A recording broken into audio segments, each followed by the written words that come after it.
Eagle Community Television presents Community Connection with your host, Mike Cooper. Welcome to Community Connection from Eagle Community Television. Thanks for watching. In the sanctuary of St. Joseph Catholic Church in Hayes, we're visiting with Father Mike Scully, the pastor, as we talk about journeys to come and journeys that have been, plus some of Father Mike's reminiscences and musings on today's world. Thanks for sitting down with us, Father Mike. No problem at all. Tell us about the next part of the journey that's coming for Father Mike Scully. Well, I have about 3 more weeks here as pastor at St. Joe's. And then the Capuchin province of Mid-America has assigned me to Lawrence, Kansas. And in Lawrence, I am to set up what is called the Office of Vocation Programs, which is a part of our province which works on getting vocations into the priesthood and brotherhood for the Capuchin Franciscans. Looking forward to the challenge? Well, it's a challenge, that's for sure. I've had the job before to a certain degree in other ages, a long time ago. And so therefore I know pretty much what will be there, but we've never had an office in Lawrence. And our province goes from Lawrence to Colorado Springs. We have a person in the western part of our province, and I'm it for the eastern part of our province. We have had a strong association with Father Mike Scully over the years, starting at about 1967, can it be? Yes, I think it can be.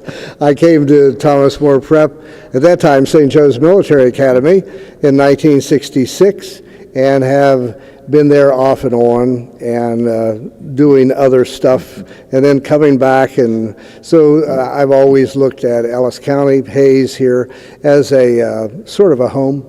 A good base.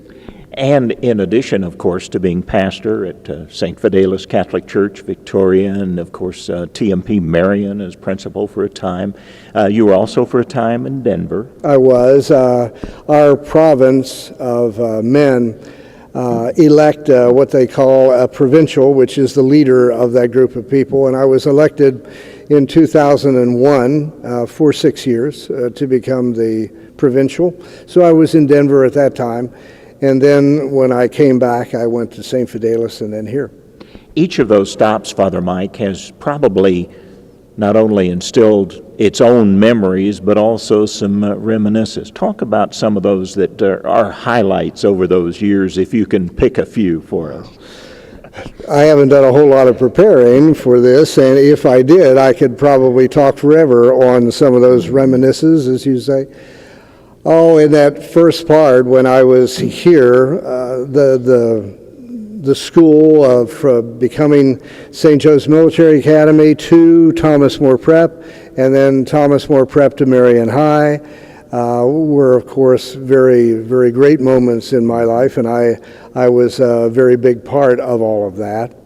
After that, I went to, and one of the reminiscences of that time has always been with the young people that I have talked to and that come back and talk to me about what I did, what I didn't do, and some of the things that I taught them, what I didn't teach them, and so forth. So all of that is very much a part of my thinking.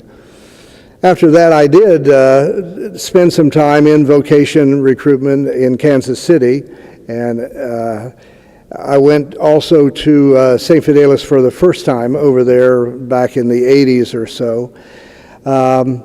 Then I went to Lawrence, where I'm going right now, but at a different capacity. I was pastor at St. John's, the first Capuchin Franciscan that went into Lawrence, Kansas at that time. That's very interesting because we have a distinct dress and distinct shoes and so forth, and so it was very difficult for them to understand what in the world we were, and that was a challenge, a great challenge. After that, I came back here, and that was when I was pastor here at St. Joe's, and also president at TMP Marion and principal at that time. And so it was a very good experience of reestablishing the school. After that, provincial was a tough job because you have a number of people, obviously my own age, and people that we have got into the order and so forth, that all are involved in something. And my job, as the job of provincial right now, is to check on them, see how they're doing, see if we can be any of assistance to them and so forth. And then back here, St. Fidelis for 3 or 4 years, and the centennial, that whole celebration of the centennial over there was a grand experience for me. And then back here, I thought I was going to stay here forever. I had it all planned. This is where I'm going to die. But the province has decided that they are going to give back St. Joe's Parish here to the diocese, and so the Capuchins are leaving completely, and that meant that I had to get out. They gave me a job in Lawrence. Well, I won't pin you down as to which was your most memorable or most influential stop. We won't go there, but I do want to ask something that we haven't talked about. I don't think I've ever asked you about what your early influences were, particularly those that moved you to join the priesthood, and some of the people that were influential in your early life, as you were in so many of the lives of those youngsters at T&P Marion. I was born in Ohio, but moved very quickly to West Virginia, and I did a lot of all of my early life there. And I went to a Catholic school in a place called St. Albans, West Virginia. And there was a person that was in charge of that parish who was a Capuchin Franciscan. And he was a very strong character, scared me in a number of ways, I remember. But one of the things was that he sort of did some things that I was interested in, and I asked him about it, and that's all he needed. And the sisters who were there, the people who were teaching at the school, as soon as they found out that I was interested, man, they just, I tell everybody, they gave me every award in the school, and I didn't deserve one of them. You became a target, didn't you? I did. And so I followed in his footsteps and went to what is called a minor seminary, which is a high school where you have a training for priests, and then the rest is history. And indeed. Over those years now, one of the things that we have to find out about for your legion of fans for this program that's been on KJLS radio on Sunday mornings for years and years, will the message at the top continue, Father Mike? Well, we're working with that right now, and from what I can gather, yes, it will. I did it out of Denver when I was there for 6 years, and the technology has changed, of course, and so we're working on it right now of being able to do that. So the answer is yes, that I want to keep on doing that. Well, talk about that program specifically for a moment, about the concept and how it came to be, because it's many, many years old. Yeah, I began the idea in 1980. A person by the name of Paul Kelly, who has roots here at Eagle Radio also. He was at KHOK at that time, and he said, would you be interested in a radio show? And I said, yeah, well, I guess I would. He told me that he would give me a half hour at that time. Now it's grown to 2 hours, but a half hour if I would be very positive, because obviously it was a rock station, and he wanted me to be positive in the way that I looked at the rock music. Well, I didn't know whether I could do that totally, and but I have gone with that attitude all the way through the rock time in my life. And it's amazing that you can always see something good, no matter what the situation, and no matter what the song says, even no matter what genre you're talking about, you can always see something in the music that you can learn from. And I thought, well, that makes some sense, and so I chose to go that route. And even through the 80s, 90s, and of course into the 2000s, there have been songs that have reflected positive attitudes and things that change and such within our world. Yeah, I look at a number of specific songs that are very, very good, that just say a message that is exactly what I want to say. I say the two strongest songs that I have studied and like to use all the time, one from 1980, latter 80s, Something to Believe In by the group Poison, and here latest, in fact the last couple years, by Katy Perry, of all people, who is done some things that I question, but her song called Firework is just probably one of the strongest leadership songs that I have studied. And so you have that type of song, and then you have the type of song that's not quite what you want, but you can stretch it. You can always stretch it. 80% of the songs we listen to are love songs, and of course the love songs you can learn so very much from, and especially among the young people of today, there's so many things that they have to learn, and the songs give them that chance.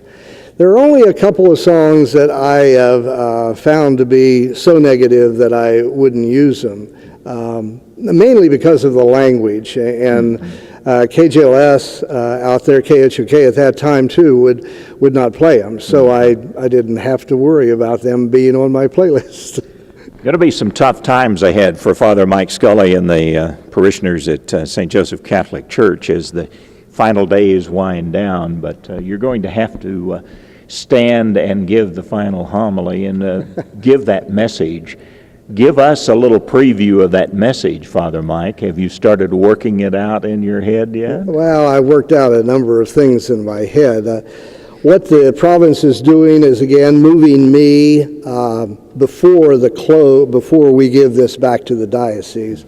And so I won't be the final pastor here. Father Earl and Father Barnabas will be. My statement here, and my statement all the way around as I give leadership talks, is always that you always have to enjoy yourselves. There's nothing matter with enjoying yourself. But there has to be that seriousness that I sometimes wonder is whether it's present or not. And that's my message all the time. There's a certain seriousness to life, and of course I'm going to tie it in with God because that's my profession. And if we become more aware of God's presence in our life, then I think we're going to be a lot better off, and that's sort of the message that I'll say in every way, shape, and form that I can, from rock music to scripture to giving homilies. And also doing interviews as well. All right. We have to do this on a personal basis, though, don't we? This closer relationship with God, because the world outside is telling us you need to be thinking about yourself. You need to be focusing on things and objects and other pleasures. So it has to come from inside, doesn't it? It has to come individually with each person? Absolutely. The church, leadership, whatever situation can lead us to that point, but you're absolutely right. We have to make that decision. That's the great thought of Firework, Katy Perry's song, that we are the spark, but it's got to be us that are the spark. And unless we do that, then the world is not going to get better. We've got to start with ourselves and go from there. And who knows what one individual can do to influence this situation for the better. Well, you would hope so anyway. Yeah, there are a lot of strong influences around. I appreciate you saying that I would be an influence, but there are so many people that fit into that category, and all we have to do is open ourselves up to those people, listen to what they have to say, and maybe put that message into people's lives. And finally, Father Mike, if you would, reflect a bit on what troubles you about, we've kind of touched on this a little bit, what troubled you about today's world?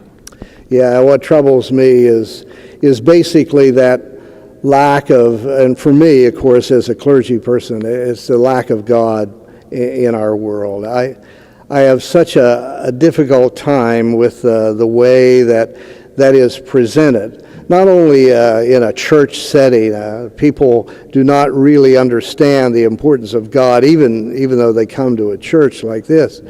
But among our young people, and among the people who are looking at life, their life choices, their careers, and so forth, I wonder whether God plays a part at all. And I want that to be, not because I want a job that I think is important as my job would be, but for the world that we live in. It's got to be a world that is dedicated to some deeper principles. And of course, the whole God thinking is what is important, I think. Father Mike Scully, pastor of St. Joseph Catholic Church in Hayes. And may I say for many, many people, just speaking for many who have been touched by the life of Father Mike over these years, you have been a blessing and an inspiration, sir, and we wish you only the best in your future. Thank you very much, Mike. It's been a privilege to be in this area. Father Mike Scully, our guest today. Our thanks to producer Jeff Durall, and thanks to you on Community Connection for watching Eagle Community Television.